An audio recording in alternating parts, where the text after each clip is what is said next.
오늘의 3분 시작합니다. 카카오 카풀 서비스 이야기입니다. 카카오에서 카풀 서비스를 제공하고 있고 이것이 문제가 되고 있습니다. 요즘 택시 파업 이야기가 많습니다. 택시 입장은 간단합니다. 카풀 서비스가 생기면 우리는 일자리가 없어진다. 왜냐? 택시로 10,000원 내는 거 카풀로 7-8,000원이기 때문이다. 뭐 이런 주장입니다. 카카오 입장은 이렇습니다. 택시랑 상생할 수 있다. 택시를 잡기 어려운 출퇴근 시간에 더 효율적인 출퇴근으로 교통체증에 도움이 된다. 이런 입장입니다. 이런 입장 차이에 대해서 자세히 알아보겠습니다. 첫 번째, 개인 승용차로 돈벌이하는 건 불법일까요? 네, 불법입니다. 하지만 예외가 있습니다. 출퇴근 시간에 비용을 내고 카풀을 하는 건 합법입니다. 근데 출퇴근 시간이 정확히 몇 시부터 몇 시인지까지는 아직 법적으로 명확한 기준이 없습니다. 뚜렷한 기준이 없다면 이를 악용해서 아예 개인이 택시와 유사한 영업을 할 수도 있다는 문제가 있습니다. 두 번째, 카풀하다가 사고가 나면 보험 처리가 가능할까요? 아니요, 불가합니다. 보험 약관에 따르면 유상운송은 보험 대상이 아닙니다. 특히나 카풀 같은 경우에는 반복적인 운행이기 때문에 더욱더 안됩니다.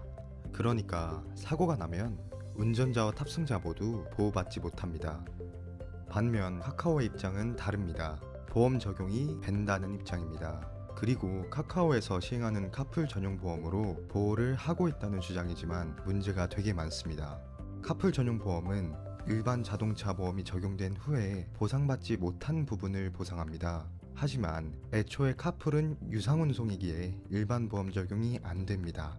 카풀 보험에서는 보험이 적용된 후 라는 조건을 들었지만 그 조건 자체가 성립이 안 되는 겁니다.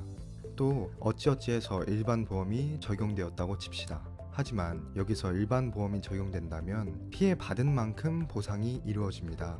그렇다면 보상받지 못한 부분이 생기지 않게 되니까 실질적으로 카풀 보험이 의미가 없게 됩니다.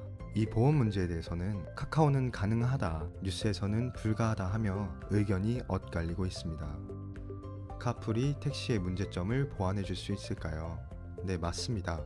카카오의 조사에 따르면 9월 20일 오전 8시부터 1시간 동안 카카오 택시 호출은 약 20만 건이었지만 수락 차량은 약 3만여 건밖에 되지 않았습니다. 택시의 불친절, 승차 거부, 난폭 운전 빈번합니다. 계속되는 택시요금 인상으로 이미 불만은 넘치고 있는 상태죠. 택시의 독점으로 인한 문제가 심각해지고 있는 상태에서 카카오 카풀이 해결에 도움이 되는 건 사실입니다.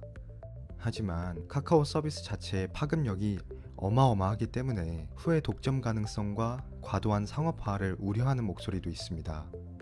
현재 카풀은 베타 서비스만 제공하고 있습니다.